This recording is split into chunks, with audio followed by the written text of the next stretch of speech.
Au nom du Père, du Fils et du Saint-Esprit. Amen.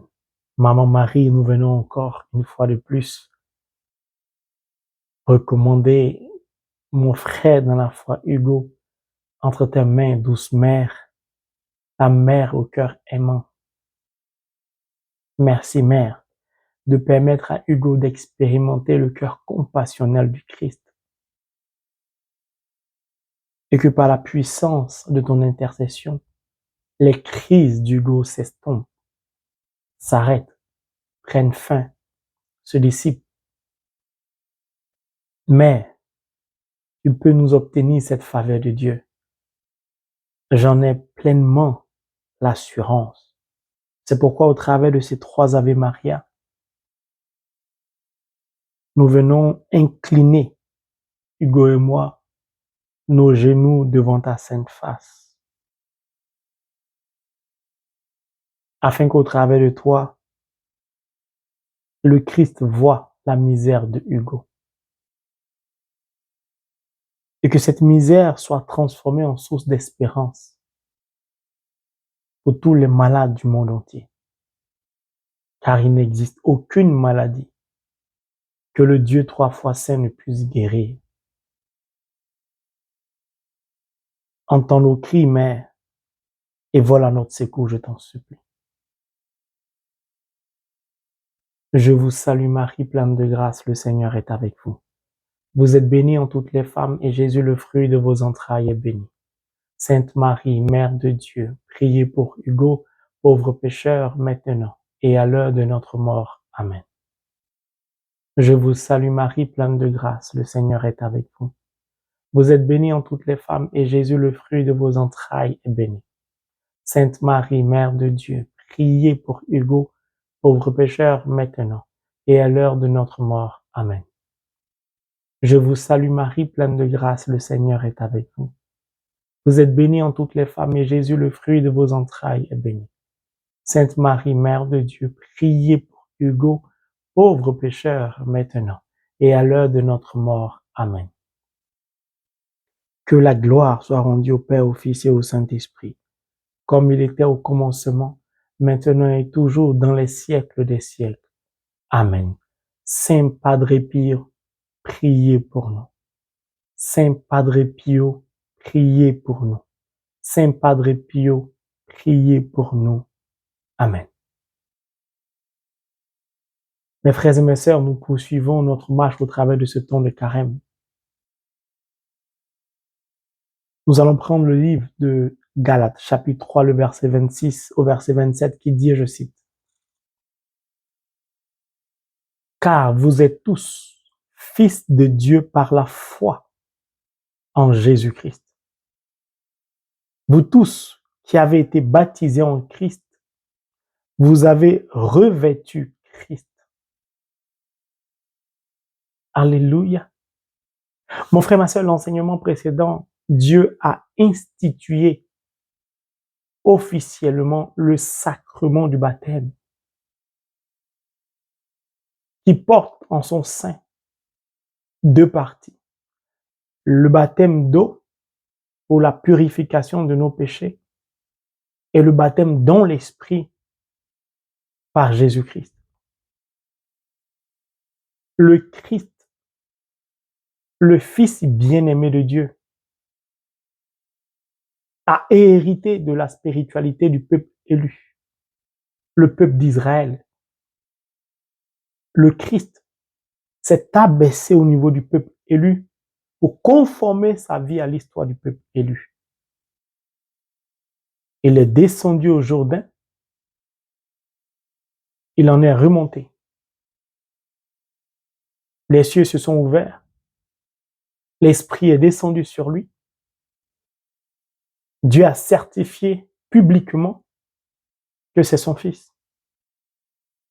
Lorsque Dieu instituait le sacrement du baptême, il était lui-même présent. Il a assisté au baptême et à la réception de l'Esprit de son Fils. Il a certifié que par l'Esprit, le Christ est devenu enfant de Dieu. Lui qui pourtant pur il était, il est et il restera, a pris la condition charnelle pour nous indiquer un chemin. Il a ainsi réalisé et accompli le projet du Dieu, le Dieu unique 3 fois saint. Dieu nous donne ainsi au travers du sacrement du baptême de parvenir à devenir enfant de Dieu. Pour cela, 2 conditions.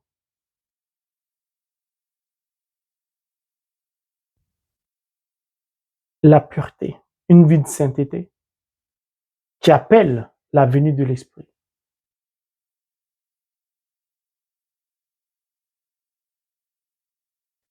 Ce mystère, nous allons, par la puissance de l'Esprit Saint, essayer de comprendre une partie, car certains mystères, on ne peut pas tout comprendre. La Bible dit que nous sommes tous enfants de Dieu par la foi en Jésus-Christ. En dehors de Jésus-Christ, nous ne sommes donc pas enfants de Dieu.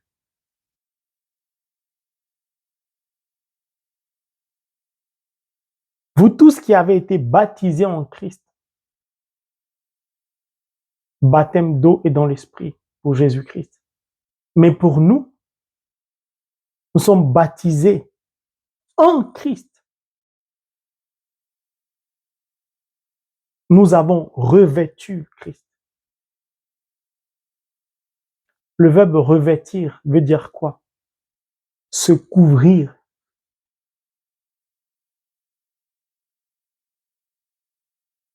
Si au travers de mon baptême, j'ai revêtu le Christ, donc je me suis couvert entièrement avec le Christ.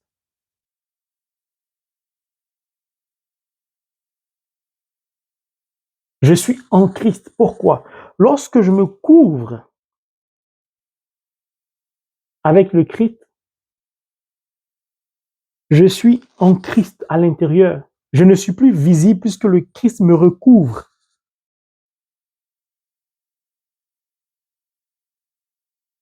C'est donc le Christ qu'on voit non moins.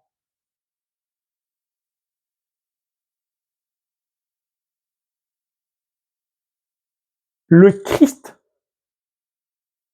est pur. Il a reçu le Saint-Esprit.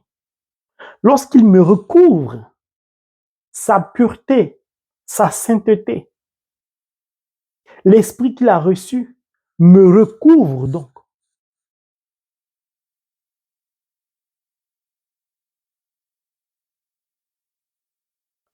En ce moment précis, le mystère de Dieu se produit. Parce que en lui, il y a comme un recyclage de mon ancienne vie avant de parvenir au baptême. Étant en lui, donc uni au Christ, uni à sa pureté, uni à sa sainteté, uni à son esprit,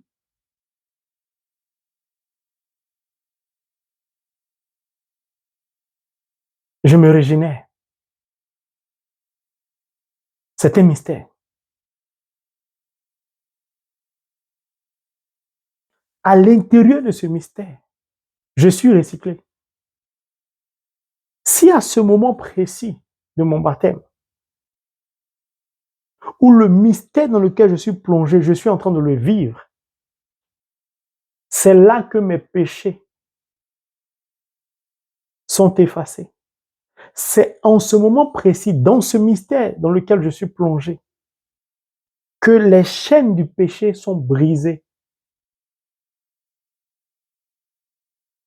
Si j'étais lié, possédé par des esprits impurs, si au travers ou par l'idolâtrie de ma famille, il y avait des malédictions qui pesaient sur ma vie, si par jalousie on m'avait lancé un sort, tout ce qui est pratique mystique, si moi-même par le passé j'avais consulté des voyants, si je m'étais lavé avec une certaine eau sale d'un féticheur, tout ce que vous pouvez imaginer de mauvais, c'est à ce moment précis que le recyclage a lieu. Je suis régénéré. La malédiction est cassée. L'envoûtement est cassé. L'idolâtrie, les liens qui me lient à l'esprit des eaux, à l'esprit de la forêt, à un quelconque esprit, ce lien-là est brisé, est coupé.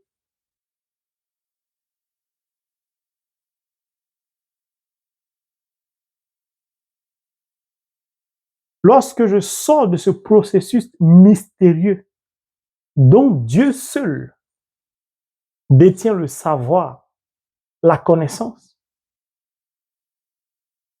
je sors enfant de Dieu, purifié de tout péché, de toute souillure d'idolâtrie.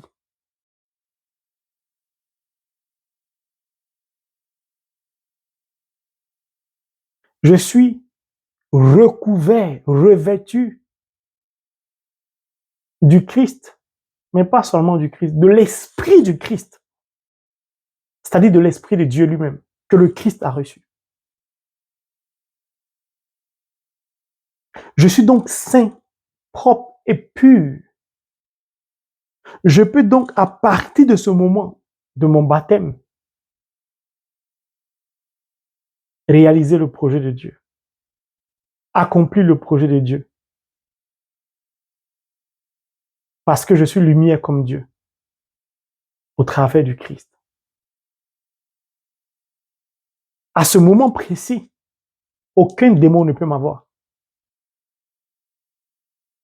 Pourquoi? Parce que le diable ne supporte pas la sainteté de vie. À ce moment précis, je suis capable de dire à un mort, lève-toi, le mort va se lever.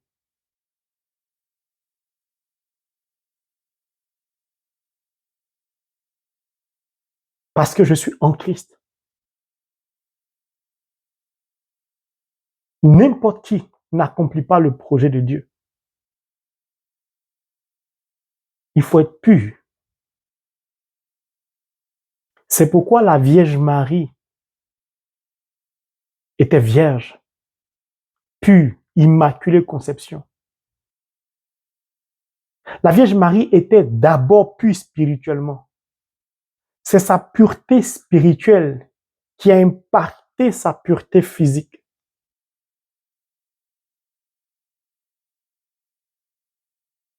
Elle n'était soumise qu'à une seule loi, la loi de Dieu, la loi spirituelle, la loi de l'Esprit Saint.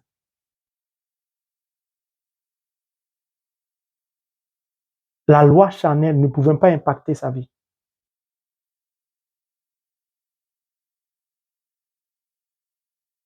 C'est très important de comprendre ça. Dieu ne travaille pas avec les personnes impures.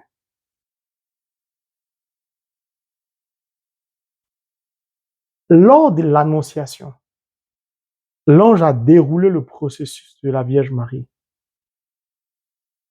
L'ombre du Saint-Esprit te couvrira.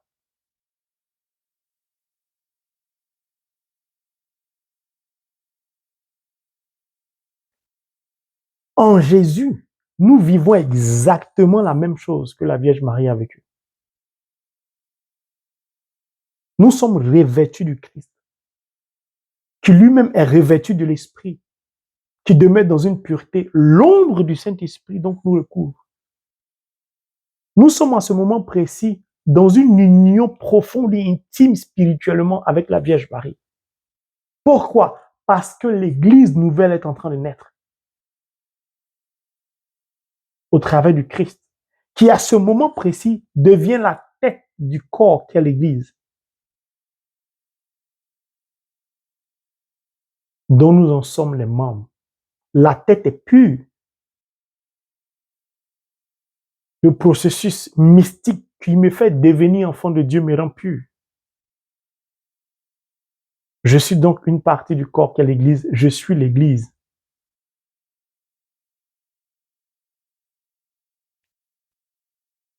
Cette opération mystique a lieu toujours sous le regard précis, puissant de Dieu.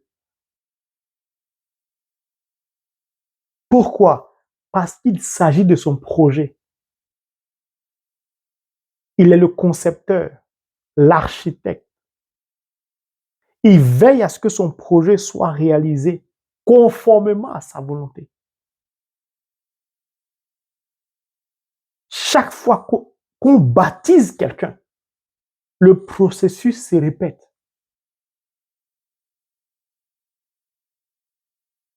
C'est à ce moment précis de ce mystère qu'aucune malédiction ne peut vous atteindre. C'est à ce moment précis de ce mystère que tout est cassé, annulé, supprimé, effacé.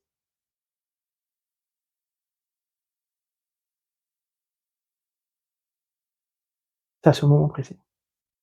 Car l'eau du baptême ne fait que vous purifier, mais ne vous délivre pas de ces esprits mauvais si vous avez été dans l'idolâtrie avant. C'est la réception de l'Esprit au travers du Christ que nous revêtons, que là où le Saint-Esprit est, là où le Christ est, aucun esprit démoniaque ne peut résister. C'est là que tout s'efface, tout s'annule. Même si vous avez signé des pactes avec le diable, c'est rompu là. Parce qu'au travers de ce processus mystérieux, vous entrez dans une nouvelle alliance avec le Christ. Vous avez revêtu le Christ. C'est donc Christ qu'on voit dorénavant au soir de votre baptême et non vous. Vous voyez mercredi descendre. On voit beaucoup de chrétiens catholiques dans la rue, on les reconnaît tout de suite. Mais au soir du carême, est-ce qu'on pourra reconnaître les chrétiens catholiques? That is the question. Pourquoi? Parce qu'il n'y aura plus de cendres. Comment on doit te reconnaître? Au travers de ta tenue vestimentaire, de ton comportement, ta manière de parler, ton attitude. C'est ce qui va refléter ta nouvelle vie d'enfant de Dieu. Pourquoi? Parce que tu ne vis plus pour toi. Tu es revêtu du Christ. Il te recouvre, on ne te voit plus. C'est uniquement lui seul qu'on doit voir. C'est uniquement sa seule volonté que tu dois accomplir. Si tu as conscience de ça, est-ce que tu peux faire n'importe quoi après ton baptême? Pas du tout. Pourquoi? Prenons le livre de Saint Jean, Jean chapitre 1, le verset 12 à 13. Mais à ceux qui l'ont reçu, à ceux qui croient en son nom, il a donné le pouvoir de devenir enfants de Dieu. Ceux-là ne sont pas nés du sang, ni d'un vouloir de la chair, ni d'un vouloir d'homme, mais de Dieu. Le mystère qui a lieu en Christ fait du Christ un œuf. L'ovaire ou je ne sais pas quoi, ou l'œuf. Voilà. Le Christ devient cette femme enceinte en qui nous sommes en train d'être transformés, régénérés par un mystère. Ce processus a lieu en présence de Dieu, car c'est Dieu qui en est l'auteur. Dieu est ce gynécologue qui va vous faire sortir des entrailles du Christ. Dieu est pur. Il ne touche pas n'importe qui. Le Christ est pur. Quand vous êtes régénéré à l'intérieur du Christ, vous êtes pur. Vous n'êtes pas né d'un bon vouloir de la chair, ni du sang, mais bien de Dieu. Il ne s'agit pas de ton papa ou de ta maman. C'est un mystère profond. Quand vous comprenez ça, votre baptême n'est plus pareil. Pourquoi? J'aime la parole de Dieu, vous savez. La parole de Dieu, elle est magnifique. Elle est... Tu sors du baptême, tu es sanctifié, purifié, tu es devenu église, enfant de Dieu. Si tu t'amuses à mener une vie contraire à la parole de Dieu, si tu t'amuses avec le Christ qui te revêt pour faire n'importe quoi, impudicité, méchanceté, corruption, parler mal, vol, tu mens beaucoup, tu divises les membres de ta famille. Si tu es baptisé, tu attires sur toi la malédiction. Non seulement sur toi, mais sur ta descendance. Pourquoi? Prenez 2 Samuel 11, commencez à lire. Voici un monsieur. Tu es devenu fils et baptisé, enfant de Dieu. Tu as reçu le Saint-Esprit, tout. Tu es revêtu du Christ.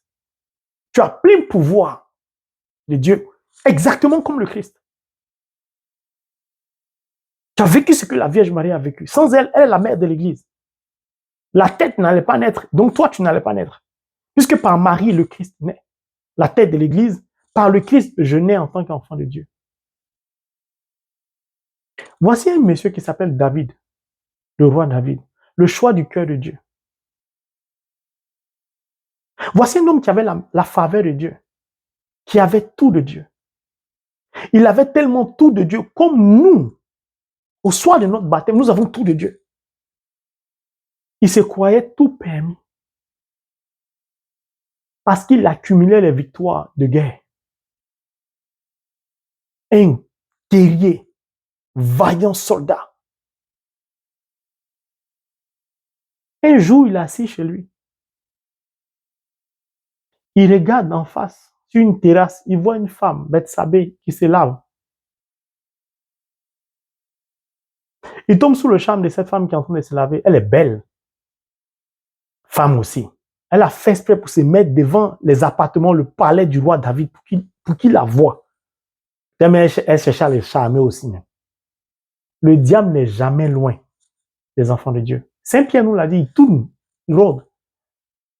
Le roi David envoie son général des gens aller chercher cette femme, qui est mariée. Il prend cette femme, il la met dans son lit, et puis bon, il sort avec elle. Comme il tombe amoureux de cette femme, un homme qui a beaucoup de femmes, il décide de faire tuer Uri, le mari de cette femme. Il a fini, il a envoyé au front, ils l'ont tué pour lui tranquille, il a récupéré la femme. Il vit tranquille pour lui, ni vu ni connu. Lisez Hébreu. La Bible dit que tout est subjugué par le regard de Dieu, il voit tout. Peut-être son royaume n'était pas au courant, mais son général, son chef d'état-major, ses conseillers proches étaient au courant. Ceux qui sont allés le chercher sont au courant du plan. Que le choix du cœur de Dieu, qu'est le roi David, vient de faire assassiner quelqu'un. C'était criminel. La Bible dit que cela ne plut pas à Dieu.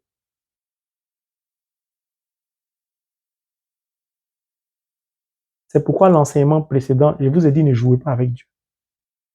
C'est une question de sainteté de vie. Si hier tu étais pécheur comme moi, tu as fait tout ce qui est mauvais dans la vie comme moi, le jour où tu décides de servir Dieu ou de marcher selon le plan de Dieu, oublie ton passé. À partir de ce moment, tu es comptable de tes actes.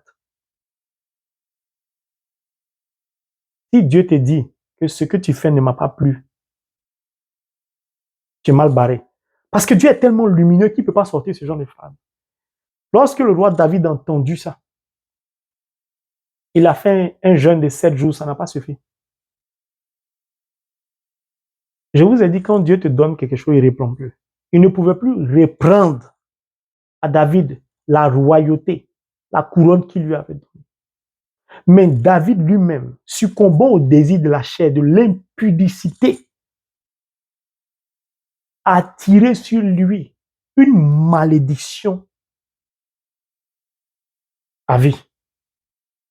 Puis il a tiré sur sa descendance une malédiction. C'est lui qui a fait rentrer l'inceste dans sa famille. Un frère peut coucher avec sa sœur. C'est lui qui a fait entrer le mal, le diable, en assassinant le mari d'une femme pour prendre cette femme. Parce que tu es sorti avec elle, ça suffit. Tu fais tuer son mari pour prendre la femme. Tu es allé au-delà du mal. Même le diable même a des limites. C'est pour ça que ses enfants ont couché avec certaines de ces femmes. Regardez comment Salomon a fini. Qui a fait tomber Salomon? C'était les femmes. Qui a fait rentrer ce venin sale, ce venin démoniaque? C'était le roi David. Lui qui avait la faveur de Dieu. C'est pourquoi au soir de ton baptême, si tu t'amuses à mener ta sale vie d'avant, la corruption, l'injustice, tu mens beaucoup, tu divises, C'est tout ce qui ne plaît pas à Dieu. Si tu t'amuses à commencer à faire ça ou à refaire ça, tu voles l'argent, tu es une servante, tu voles les courses de ton patron, de ta patronne. Tu es au travail, tu voles la marchandise de ta patronne qui fait le commerce, qui va peut-être aux États-Unis, à Dubaï, et ainsi de suite. Tu es en Europe, là, il y a beaucoup de personnes comme ça. Je ne vais pas citer les noms que je connais. Ils créent des compagnies. Ils embauchent des sans-papiers et puis ils refusent de les payer, alors que eux, ce sont des personnes-là. Les compagnies pour lesquelles ils travaillent les payent et ils refusent de payer leurs employés parce qu'ils n'ont pas de papiers, ils savent qu'ils ne peuvent pas se plaindre.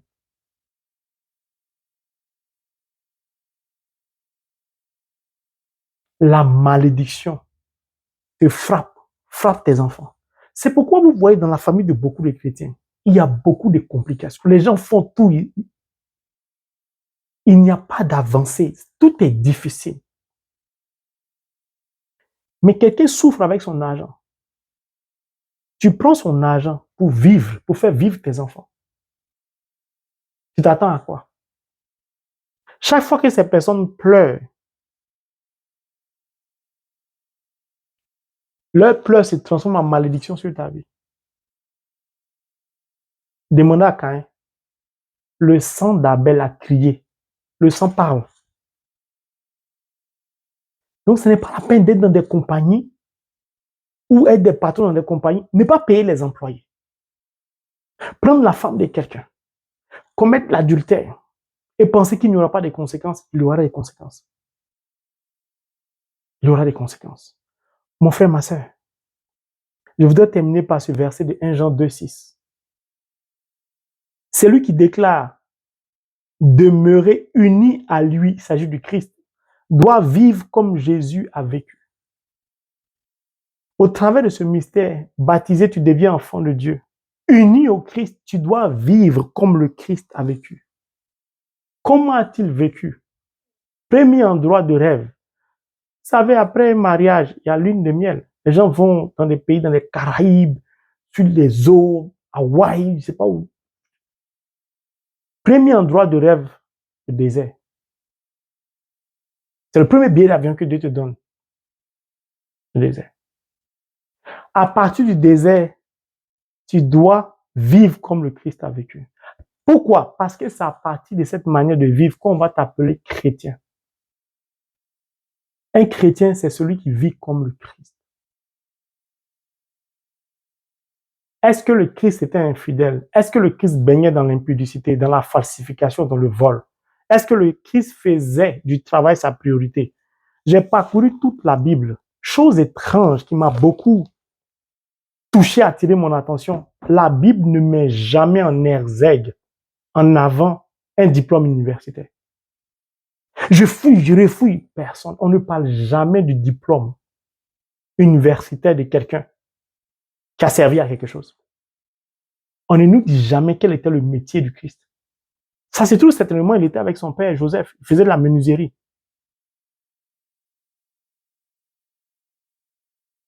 Ça en dit long. Car la vraie vie d'un enfant de Dieu, c'est d'accomplir la volonté du Père. Cette volonté, le Père est obligé de te la révéler. Sinon, comment tu vas réaliser un projet si tu ne le connais pas? C'est pourquoi ne vous étonnez pas. Je dis, mais est-ce que Dieu m'a révélé le projet? Je suis venu sur la terre, je sais à quoi. Dieu est obligé de te révéler son projet, sinon tu le réalises comment? Si Jésus ne savait pas, est-ce qu'il allait dire à Jean, laisse faire? Mais Dieu ne révèle pas son projet à n'importe qui, n'importe comment. Si tu demeures dans ces conditions, alors tu verras clairement que Dieu va te révéler le projet qu'il a. Parce qu'il sait que plus que tu es revêtu du Christ, c'est-à-dire de la plénitude de l'Esprit, tu peux tout obtenir. Dites-moi, si vous êtes revêtu du Christ, qu'est-ce qui peut vous arrêter? Quel est le démon qui peut vous toucher? Qu'il plût à l'Éternel que toute plénitude habite en lui. Celui qui a toute la plénitude de Dieu, toi tu l'as revêtu. Non, soyons sérieux. Si tu demeures dans la sainteté, qu'est-ce qui peut t'arriver? Celui que tu as revêtu, désert, il a pris la route de la croix. Tu veux prendre quelle route? Tu veux vivre quel genre de vie? C'est pourquoi j'ai fait exprès, je t'ai donné 1 Jean 2,6. Celui qui déclare demeurer uni au Christ doit vivre comme Jésus avec lui. Est-ce que tu vis aujourd'hui comme le Christ avec lui? Si oui, ton baptême est toujours d'actualité, alors tu es toujours enfant de Dieu. Car beaucoup de personnes ne savent pas. Nous sommes d'abord créatures de Dieu, nous ne sommes pas enfants de Dieu. C'est le sacrement du baptême, au travers de ce mystère que je viens d'expliquer, qu'on devient seulement à ce moment précis enfant de Dieu. Sinon, on est créature de Dieu. Si tu es créature de Dieu, tu hérites de quoi de la part de Dieu? Rien. Or, si tu révèles le Christ, que tu mènes une vie contraire à la parole de Dieu, le Christ te quitte. Si le revêtement quitte, tu es à nu. Donc, tu n'es plus enfant de Dieu. Chaque fois que Dieu te regarde, il ne voit pas le Christ ni le Saint-Esprit. Il ne peut pas t'exaucer. Parce que tu passes ton temps à chercher l'argent. D'ailleurs, merci Seigneur. Vous savez ce que Dieu a dit? J'ai trop rigolé. Dieu dit, ceux qui postulent dans des compagnies cherchent travail. Pourquoi personne ne postule dans sa compagnie pour lui demander un travail? Les gens veillent à ce que les compagnies marchent, à ce qu'il y ait des redressements, à ce que les commerces marchent. Mais personne ne veille quasiment. Quand je dis personne quasiment, ça veut dire que ceux qui le font sont tellement infimes par rapport au nombre d'habitants sur la terre. Dieu dit pourquoi personne ne veille à ce que son entreprise marche, qu'il y ait redressement, qu'il y ait financement. Pourquoi on dépense tous nos efforts dans les compagnies du monde et que la compagnie de Dieu, on fait comme si ça ne nous intéresse pas? Quand Dieu a donné ce message, j'ai rigolé. J'ai dit, Seigneur, ils n'ont qu'à postuler. Il dit, oui, ils n'ont qu'à postuler dans sa compagnie. Que lui aussi, il accueille les CV. Mais il y a quasiment personne pour postuler dans sa compagnie.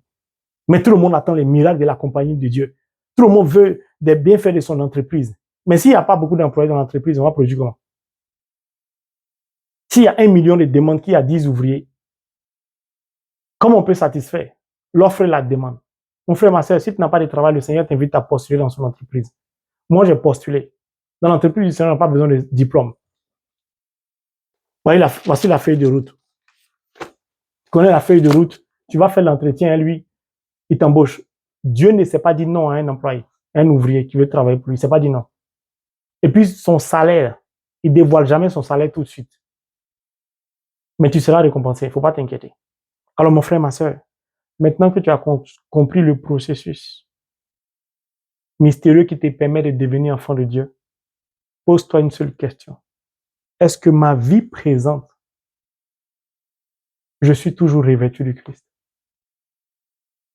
Si oui, gloire soit rendue à Dieu pour ta vie, alors manifeste le revêtement que tu as. Sinon, je t'en supplie, va chercher le revêtement et remets-le pour glorifier le Père. Au nom de Jésus. Amen.